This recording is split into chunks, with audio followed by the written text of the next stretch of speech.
Bonjour. Alors, lundi 8 mars, donc quelques mots à l'intention des paroissiens, des communautés de la paroisse Sainte-Anne et de toutes les personnes qui partagent notre élan missionnaire. Donc, j'ai approché de moi cette belle statue de Sainte-Anne qui nous a été offerte par les bénédictines de Joliette quand elles sont en train de déménager. Alors, ils ont pensé à nous. Je les remercie encore une fois pour cette belle statue.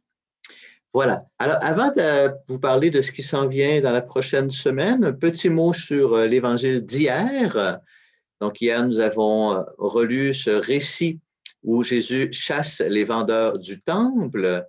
Et quand on lui demande quel signe vas-tu nous donner pour agir ainsi, il répond, détruisez ce temple et en 3 jours, je le relèverai.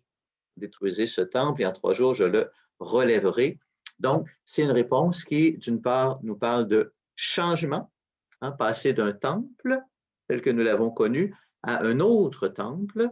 Et le texte va préciser, le temple dont il parlait, c'était son corps, sa propre vie. Donc, passer d'un temple de pierre à un temple de chair, qui est le corps même du Christ, et ensuite, par extension, donc, les membres de son corps que nous sommes. Voilà. Et ce texte nous parle aussi de rapidité. Et en 3 jours, je le relèverai, et c'est le commentaire que les gens vont faire. Comment ça? Il a fallu 46 ans pour bâtir ce temple, et toi, en 3 jours, tu le relèverais. Alors, évidemment, ça nous rejoint dans ce qu'on vit présentement. Donc, on est dans un temps de changement, et on sent qu'il y a des choses qui se passent rapidement. Il y a des changements qui sont en train de se faire rapidement. Et ce qui est important pour nous comme croyants, c'est que nous ne sommes pas en train de subir ces changements-là, comme si c'était les choses extérieures qui nous tombaient dessus. Mais dans la foi, nous vivons ces changements profondément, avec confiance, parce que c'est Dieu qui est à l'œuvre, c'est le Christ lui-même qui l'a dit et qui nous le redit aujourd'hui, détruisez ce temple, et moi, dit Jésus, en 3 jours, je le relèverai. Donc, c'est lui qui est à l'œuvre. Voilà. Alors, petite méditation, donc, que je vous propose pour aujourd'hui. Alors, donc, hier, en plus des 2 célébrations que j'ai faites avec des petits groupes de 10 personnes, il y a eu des célébrations de la parole encore dans les autres églises. Alors, je remercie encore les personnes qui acceptent d'animer ces célébrations de la parole pour qu'on puisse se réunir comme ça, au moins un certain nombre dans nos différentes églises. Alors, beaucoup de choses s'en viennent pour la semaine en cours. D'abord, nous terminons notre retraite de carême. Alors, pour ma part, donc, je prévois terminer, comme je vous l'avais dit, le 11 mars, de mettre en ligne les capsules de cette retraite de carême, s'attacher au Christ avec Saint-Jean. Mais évidemment, vous pouvez la vivre à votre rythme. Vous pouvez prendre le temps dont vous avez besoin pour vivre cette retraite. Mais je vous invite à le faire et à prendre le temps donc d'écouter les petites capsules vidéo que je vous propose et d'aller lire l'Évangile de Jean et les autres références que je vous propose. C'est une belle occasion. Profitez de ce carême. Il nous reste encore 3 semaines, là, presque 4 semaines pour vivre le carême. Alors, on prend le temps de vivre cette belle retraite avec Saint-Jean. Voilà.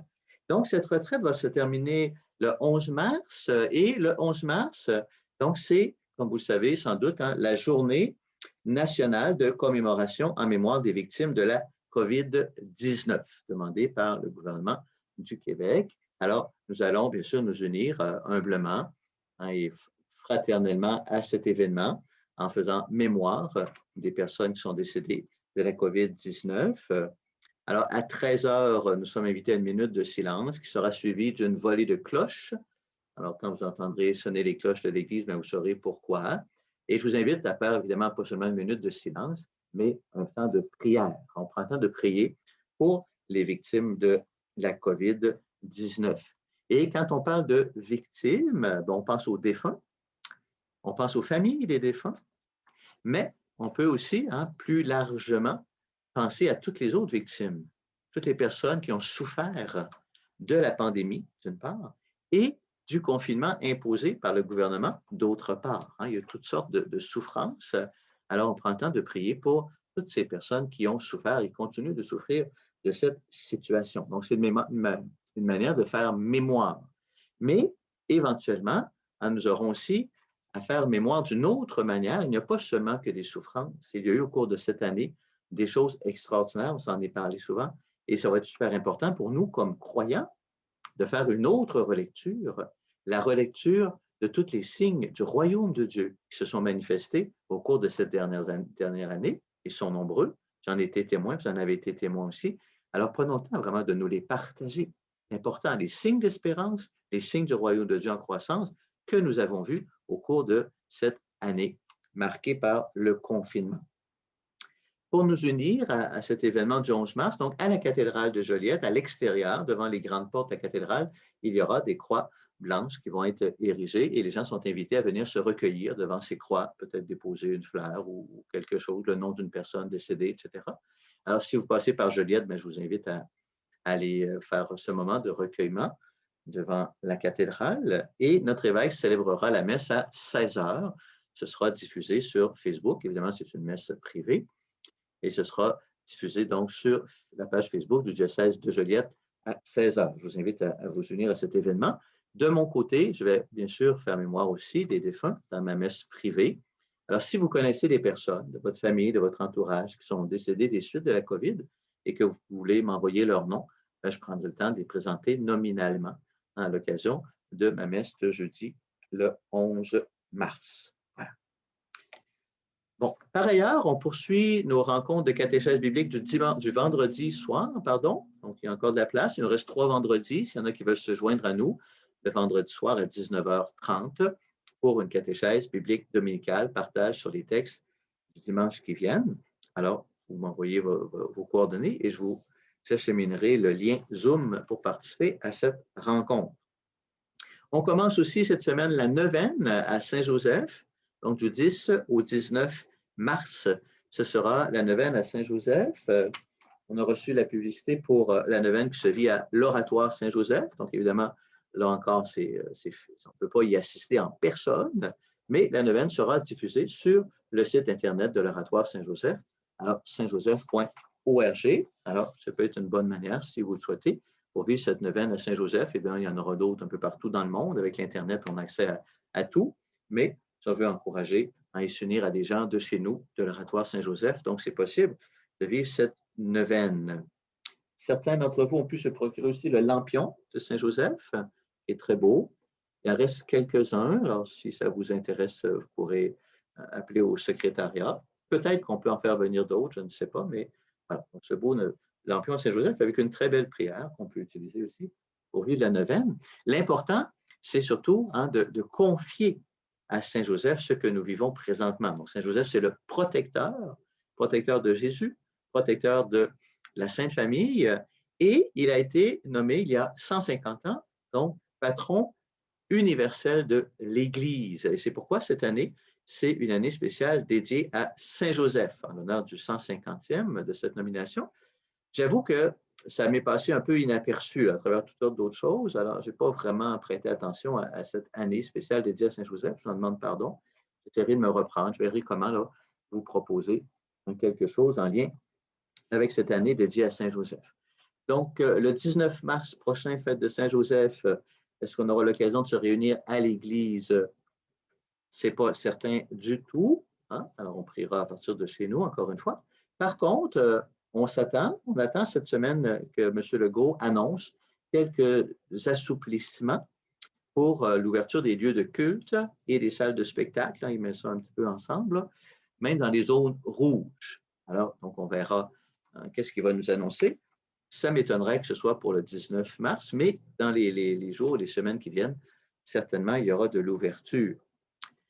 J'ai bon espoir, je ne sais pas vous autres, j'ai bon espoir que cette réouverture nous achemine vers une ouverture définitive.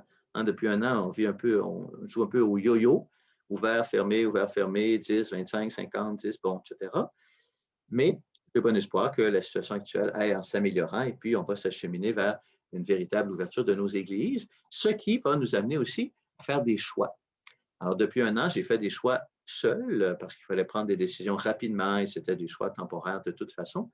Maintenant, on s'en va vers des choix plus définitifs. Alors, j'aimerais beaucoup avoir vos commentaires, vos suggestions. Donc, dans le feuillet paroissial de dimanche prochain, il y aura une grille de lecture que je vais vous proposer. Donc, on aura différents thèmes à aborder au cours des prochains mois, différents aspects de la vie de notre communauté chrétienne. Pour le moment, je vous en propose un seul, qui est celui-là, donc de nos célébrations du dimanche, hein, tenant compte de tout ce qu'on a vécu depuis un an, tenant compte de ce qu'on a vécu avant, il y a un an aussi, hein, des expériences qu'on a faites. Qu'est-ce que vous proposez maintenant pour qu'on aille de l'avant dans nos célébrations dominicales? Donc, vous verrez dans le feuillet paroissial la grille de lecture que je vous propose. Voilà. Alors, mes amis, donc on reste unis les uns aux autres, on avance dans la confiance, dans la foi, hein, dans cette certitude que le royaume de Dieu, il est en croissance et le Seigneur est à l'œuvre à travers ces événements. Hein, ce ne sont pas les événements qui décident de notre vie, c'est le Seigneur qui est plus grand que les événements et qui conduit le cours de l'histoire à travers tout ce qui se passe. Voilà. Et on demeure aussi unis les uns les autres, on se soutient les uns les autres dans une grande, grande charité, avec des gestes concrets d'entraide dans cette situation, et aussi dans le respect hein, de points de vue qui peuvent être différents. Hein. Il y a toutes sortes de sujets très chauds. Les gens, parfois, s'obstinent sur des choses qu'on vit présentement à cause de la pandémie. Alors, on ne se laisse pas diviser par ça. On reste vraiment unis comme communauté chrétienne. On s'accueille les uns les autres dans nos différents points de vue. On prend le temps de s'écouter, comprendre le point de vue de l'autre, etc. Et on avance ensemble là-dedans. Voilà. Alors, je vous accompagne, bien sûr, de ma bénédiction.